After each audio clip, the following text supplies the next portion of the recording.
Faylene Grant had a revelation from God that she was going to die. So, she started making plans. A prolific journal writer, she began documenting her own death. Not as a possibility, but as a certainty. Her entries grew disturbingly detailed. She outlined funeral plans, left instructions for her children, and even urged her husband, Doug, whom she had remarried just 3 weeks earlier, to marry a specific woman after she was gone. And none of it was a secret. She had told her mother that her time was running out and that she would not be around much longer. Despite those warnings, friends and family were stunned when just days later, a tragic accident found Faylene at the base of a cliff. How could she have known? Was it divine insight, eerie coincidence, or something else?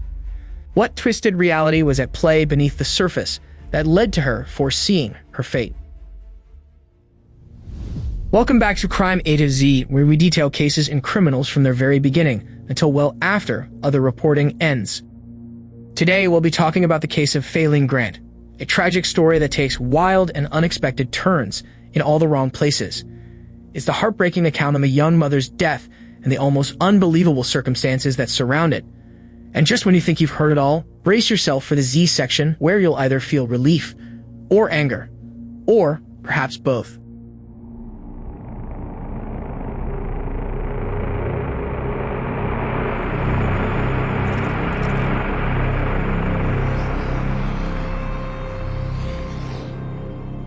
Faylene Eves Grant was born on December 31st, 1965 in Show Low, Arizona. She later grew up in Mesa, Arizona, where she lived with her mother, Glenna Lee Johnson Eves, stepfather, Doug Eves, 2 sisters, Jody and Shirlene, and a brother, Duggar.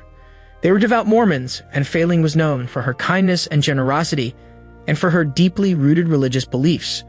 Her sunny disposition made people feel welcome and loved, which earned her many friends and admirers. In 1986, when Faylene was 22, she married Philip Curtis Stradling, who went by Kurt. The couple had 2 children, Jenna and Austin. Given her deep faith, Faylene often sought guidance for major life decisions through fasting and hours of prayer. She let her faith and belief in personal revelation guide her decisions, including eventually divorcing Kurt, which she felt was divinely inspired. As she grew older, Faylene's passion for health and wellness became another defining feature of her life. She took pride in maintaining a healthy lifestyle, embracing fitness and nutrition as part of her daily routine. It was her commitment to fitness that connected her with her future husband. In 1993, Faylene met Doug Grant, a charismatic businessman who owned a thriving nutrition company. Like Faylene, Doug was also a single parent and was also in the process of a divorce. He also had a son named Bowen. Doug was an ambitious innovator in the world of nutrition and fitness who worked with several high-profile clients, including professional athletes from the Arizona Diamondbacks and the Phoenix Suns. Also like Faylene, Doug was a member of the Mormon faith, specifically the Church of Jesus Christ of Latter-day Saints. The two bumped into each other at a gym, and having actually attended high school together, they quickly reconnected and bonded over their mutual interests of fitness, nutrition, single parenthood, and their faith. The couple began dating and married later that year, 4 months after Doug's divorce was final. They expanded their family with 2 more sons, Marley, born in 1994, and Braven, born in 1997. From the outside, they appeared to have an ideal life, one which was rooted in shared values, faith, and success.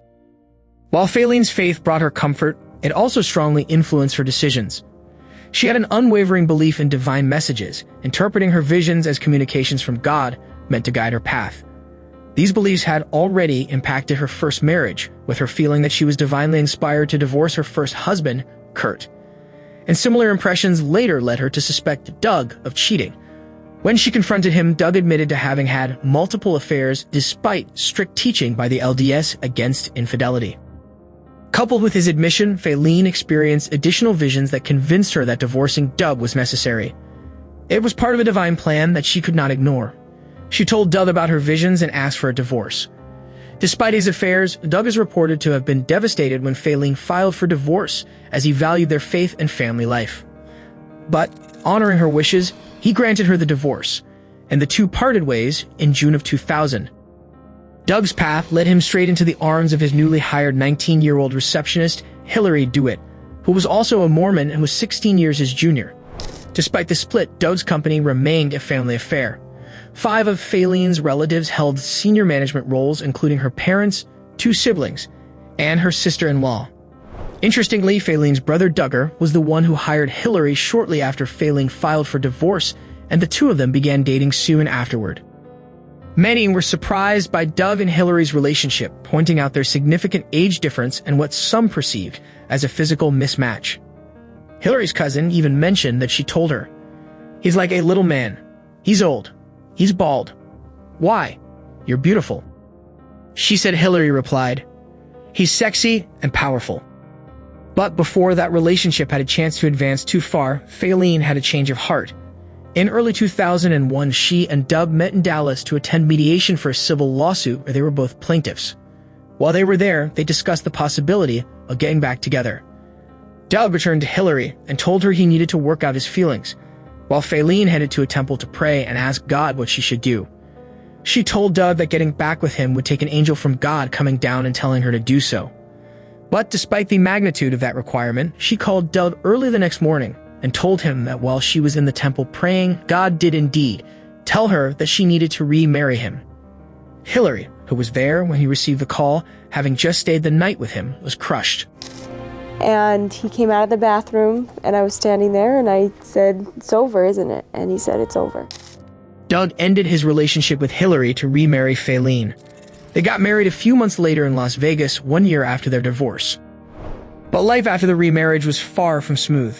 Faylene often turned to her journal, filling its pages with thoughts, prayers, and personal reflections of everything happening in her life. It was her means of processing her emotions and seeking divine guidance. But at some point, her writing took a darker turn. She had visions of her own death and began preparing for what she believed was God's plan. She wrote about being told by God that she was going to die and about feeling spiritually prepared to do so. Still, Faylene pressed forward, living her life and trusting in the path she believed God had set before her. 2 months into their remarriage, Doug and Faylene set out for a second honeymoon to Mount Timpanogos, an area known for its alpine scenery and hiking trails. Once there, they set out for a hike. They were both enjoying the views when Faylene experienced what she described as a spiritual vision, specifically Jesus in the clouds. According to Doug, Faylene was eager to get a closer look and climbed over a rock wall to get better perspective. She then lost her footing and fell. She fell approximately 60 feet, but miraculously, she survived, only suffering cuts and deep bruises, no broken bones. A large pine tree is believed to have cushioned her fall, softening the impact and likely saving her life. Medical staff found it odd that she didn't have more serious injuries, considering the height of the fall. Faylene confirmed Doug's account of the events, describing how her knee buckled just before she fell. When she landed, she said she was conscious but dazed. She urged Doug to not take her to the emergency room, but he insisted. There, she was treated and released just over an hour later, sent home with medication for her pain. The couple stayed with a nearby friend for a couple days before flying back home to Arizona. What her loved ones did not know at the time was that in addition to the journal entries she had made preparing for her own death, she had also left notes of Mormon scripture throughout the house before she left on the trip and arranged personal items with notes on them to her loved ones about who should receive them after she's gone. But friends and family were completely unaware of the concerning notes. Their focus was on helping Faylene physically heal. Doug even contacted his physician assistant friend, Chad White, to assess Faylene's condition at their home. White observed that despite her minor injuries, Faylene appeared in relatively good spirits. To manage her pain and sleep difficulties, he administered a pain relief injection and prescribed a muscle relaxant, along with a prescription for a limited supply of Ambien tablets to help her sleep. White explicitly instructed Doug to not fill the Ambien prescription unless the muscle relaxant proved ineffective, emphasizing the importance of not combining the medications. White also told Doug to call him before filling the Ambien prescription if it ended up being needed. But sadly, as Faylene had envisioned, her days were indeed numbered. Doug would find Faylene the very next morning, lifeless, in their bathtub. On the heels of an already highly suspicious fall, investigators had questions. They started with the most concerning development, Faylene's death. On the morning of September 27, 2001, Doug said he awoke and immediately found Faylene submerged and unresponsive in their bathtub. He said that at some point in the middle of the night prior, Faylene had awoken in pain, But either he or she was unsure of whether she had taken one of the Ambien to help her get back to sleep. He said that she later decided to take a bath because she had urinated in the bed. He said that he dozed off as she began drawing a bath. Doug said he began CPR on Faylene and contacted his physician assistant friend Chad White. White then called 911 while en route to his home. White arrived and began CPR as well, but with nearly every compression, only water or vomit were expelled. Doug knelt nearby, wailing and sobbing. Paramedics transported Faylene to a hospital in Mesa, where she was placed on life support. Blood tests revealed that Faylene had a high concentration of Ambien in her system, enough to render her unconscious. Despite medical efforts, doctors determined that her brain activity had ceased. Later that day, Doug authorized the removal of life support, and Faylene was pronounced dead that afternoon. Doug provided police with Faylene's journals as evidence that Faylene had carried out her plan as described in her writings. Based on Doug's version of events, authorities classified Faylene's death as an accidental drowning. But Faylene's family wasn't so sure.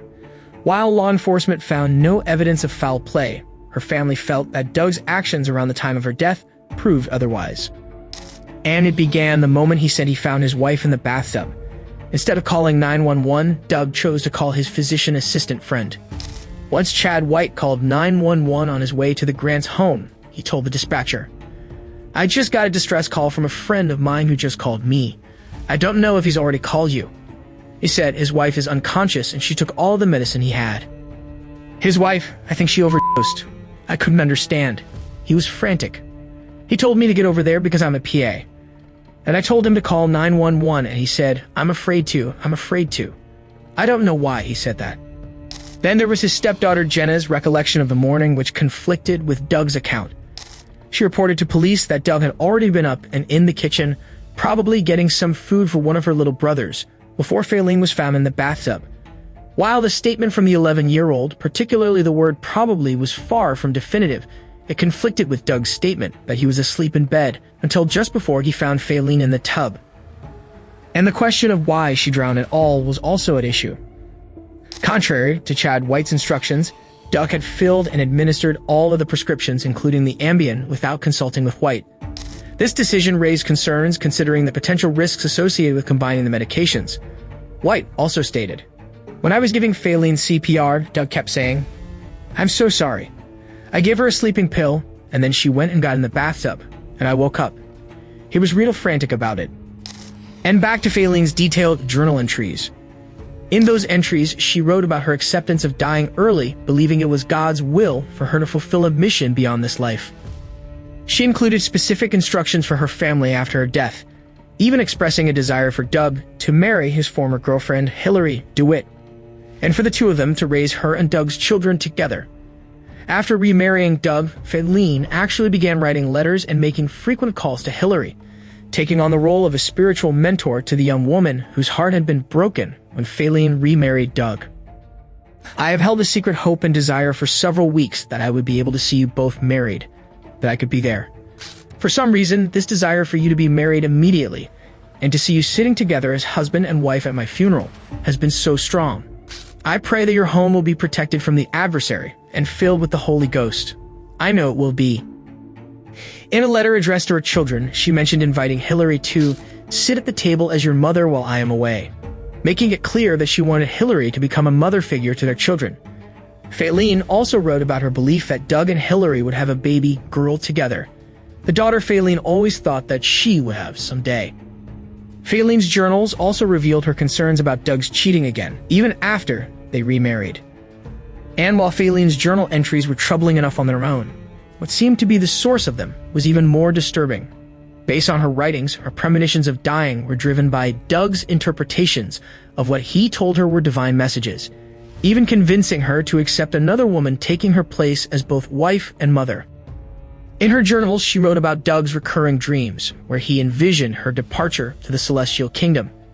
In an entry dated September 5, 2001, she expressed her acceptance of this fate, stating, "I must have faith in Doug's vision. He dreams it every night now, that I will get to go to the celestial kingdom. The celestial kingdom is the highest degree of glory in Latter-day Saint theology. On the very day of Faylene's death, it's reported that a neighbor saw Doug and Hillary embracing at a local park, suggesting they were in a romantic relationship. During that reported encounter, at which point Faylene had not even been buried yet, Doug allegedly told Hillary that she would be his wife soon.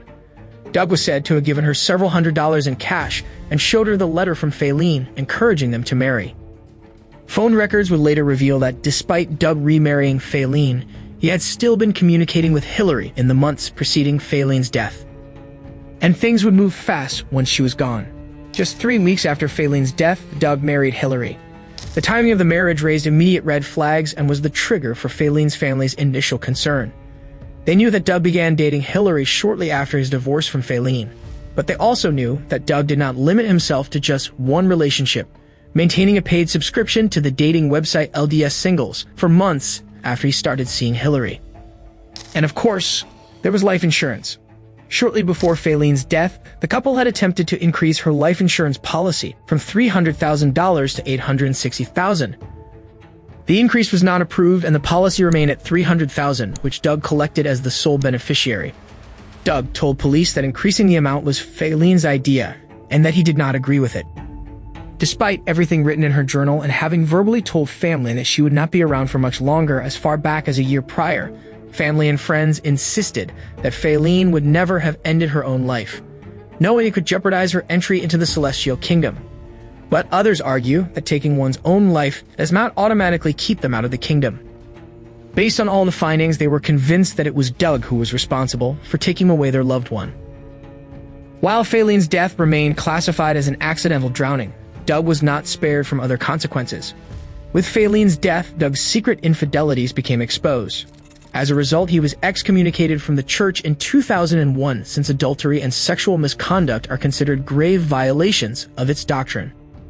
9 months after Faylene's death, her family convinced law enforcement to reopen the case, pointing to the information they believed warranted further investigation.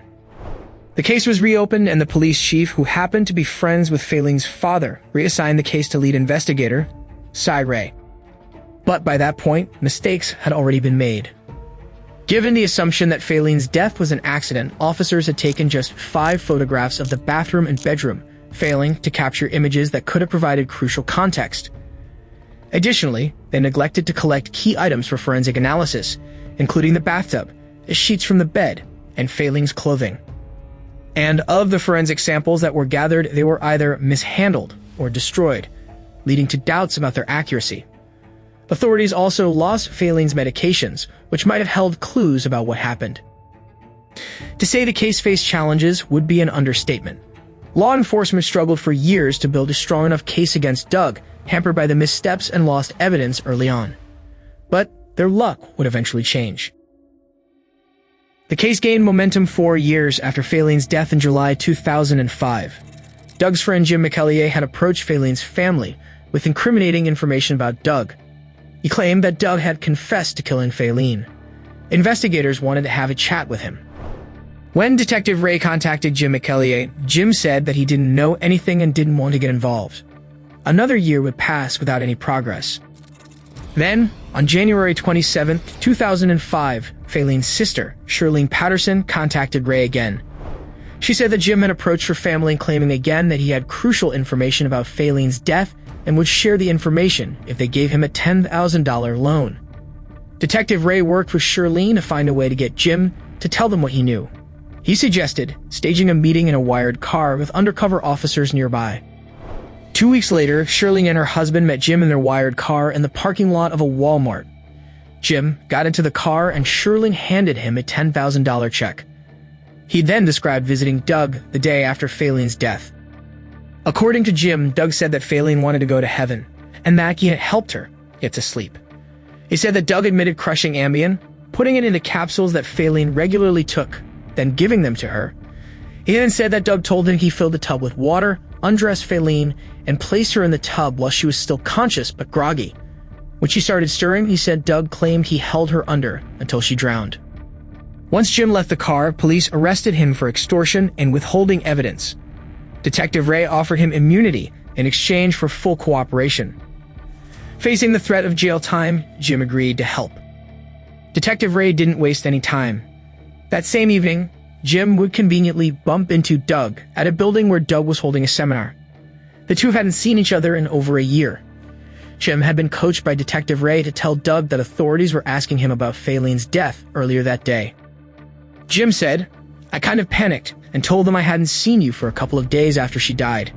They claimed they had information about what you told me about that morning."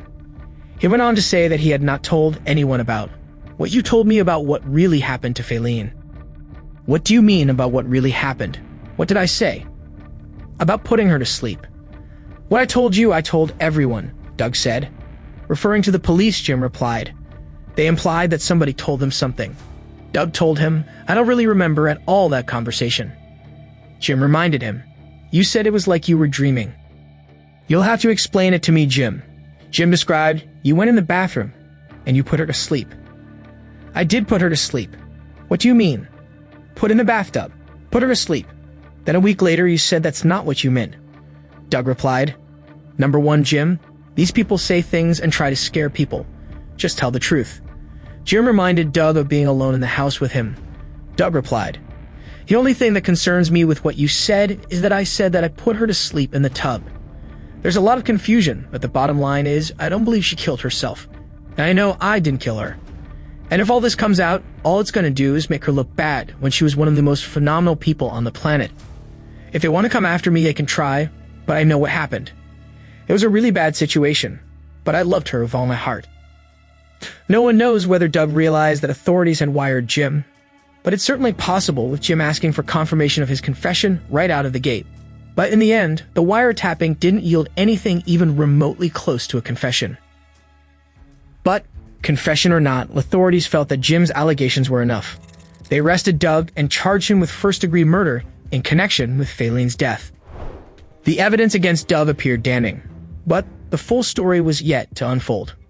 As Doug fought to defend himself, his supporters felt he faced unfair obstacles at every turn, starting with the very reopening of the case. According to Doug's defenders, the family convincing authorities to reopen the case was not as genuine as it seemed.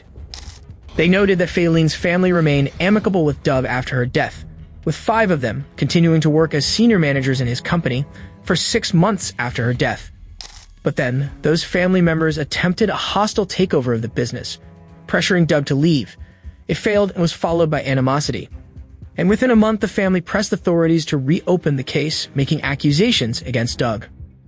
They contended that Faylene's father's close relationship with the Gilbert police chief, including the 2 of them attending the same church, influenced the chief's decision to take the case away from the investigator who found no evidence of foul play and assign it to his relative, Cy Ray, instead.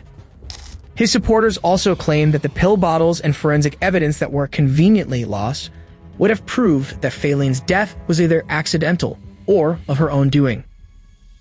And of course, they referenced Faylene's journal entries stating it was God's will for her to die. Entries that began well before she and Doug had reconciled and remarried.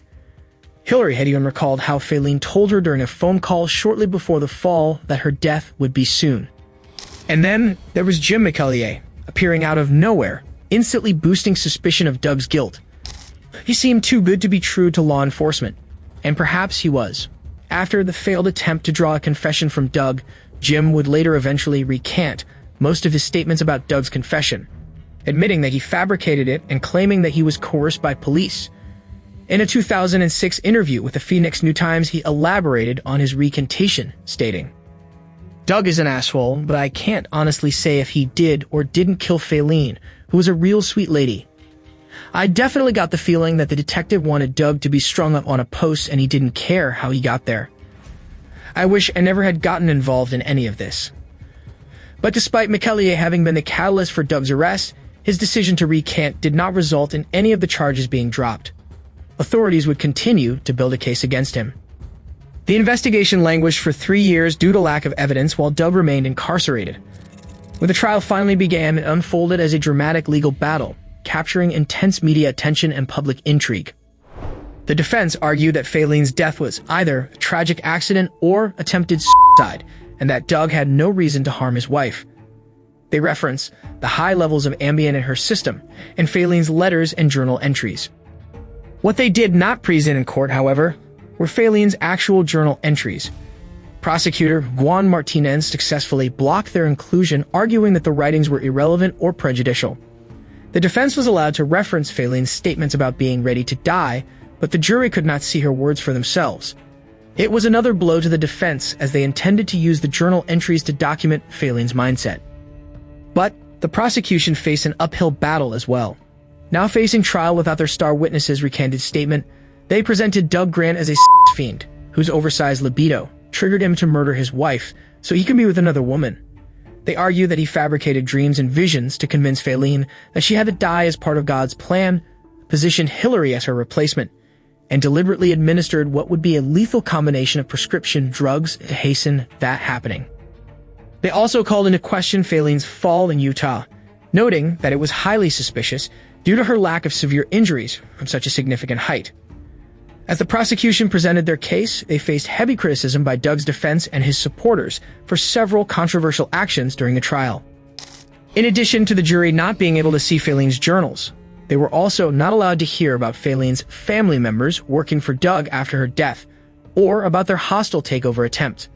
The prosecutor also successfully prevented testimony, both about numerous accidental deaths caused by Ambien, and also about inconsistencies in Doug's stepdaughter's accounts of that morning. Doug's denial in the recorded conversation by Jim McEllier was also not disclosed to the jury or the media. Doug's supporters argued that the trial scene heavily tilted in the prosecution's favor. While the prosecution was allowed 14 weeks to present their case, the defense was granted only 2 weeks to make theirs. And, as the jury deliberated for weeks without reaching a decision, it became apparent that they were struggling to agree on a verdict. In response, Prosecutor Martinez was allowed to add a lesser charge of manslaughter. This gave the jury an easier option to convict Doug, which, although legal, Doug's supporters felt was unfair. Overall, they argued that the prosecution pushed for a conviction based on emotions rather than solid evidence, and that all their controversial actions made it impossible for the jury to make an informed decision. The jury would take 12 more days after the new, lesser charge was introduced. As anticipated, they could not agree on first or second-degree murder. They found Doug Grant guilty of manslaughter, indicating that they believe he recklessly caused Faylene's death. Doug was sentenced to 5 years in prison. The case was closed, but questions lingered about whether justice had been truly served.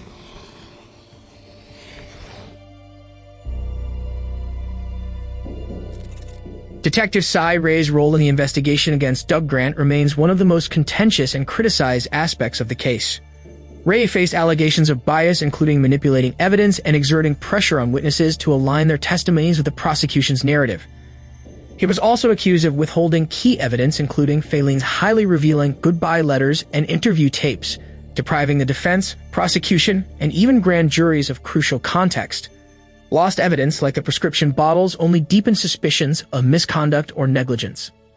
More recently, Ray has transitioned to a career in forensic technology and consulting, founding a cellular geolocation mapping company in 2014, which was acquired in 2021.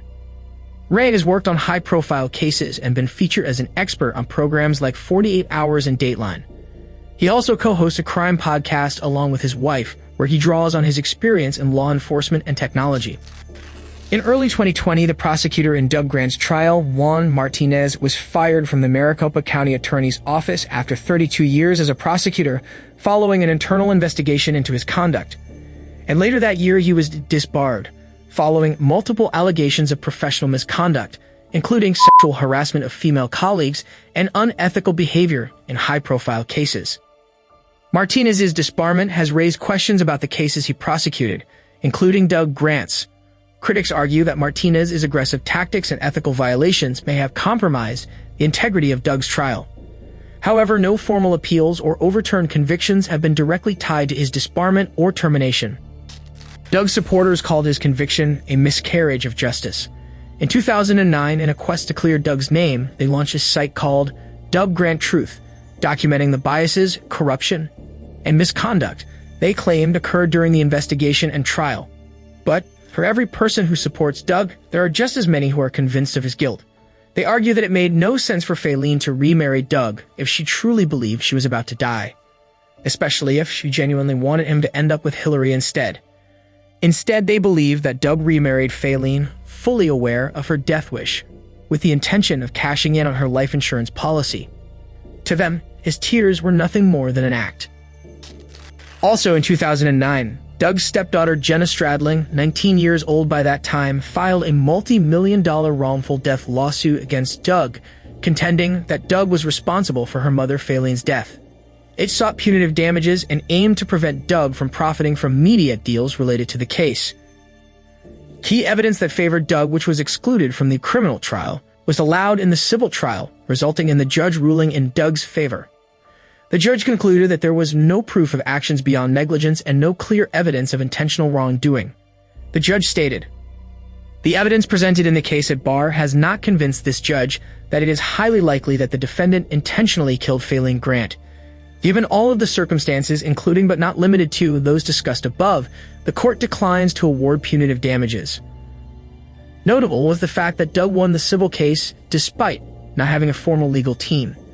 He represented himself with only the help of his wife and children, while Faylene's family had the advantage of a professional legal team to represent them. Jim McElliott was never formally charged with extorting money from Faylene's family.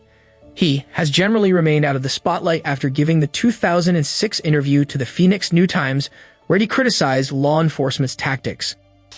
After serving his 5-year prison sentence, Doug returned to run his business.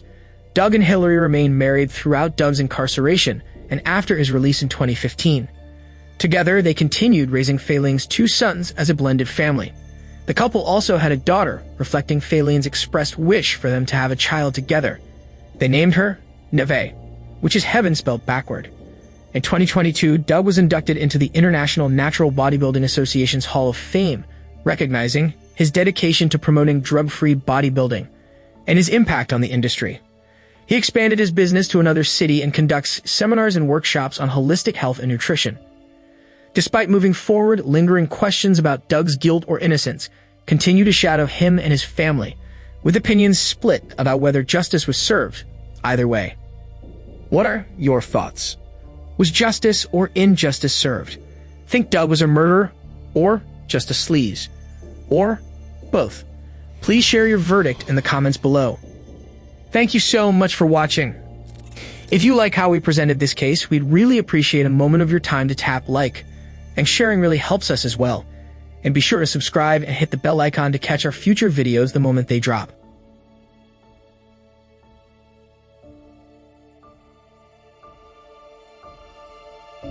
Look at you, hanging out with us until the credits roll.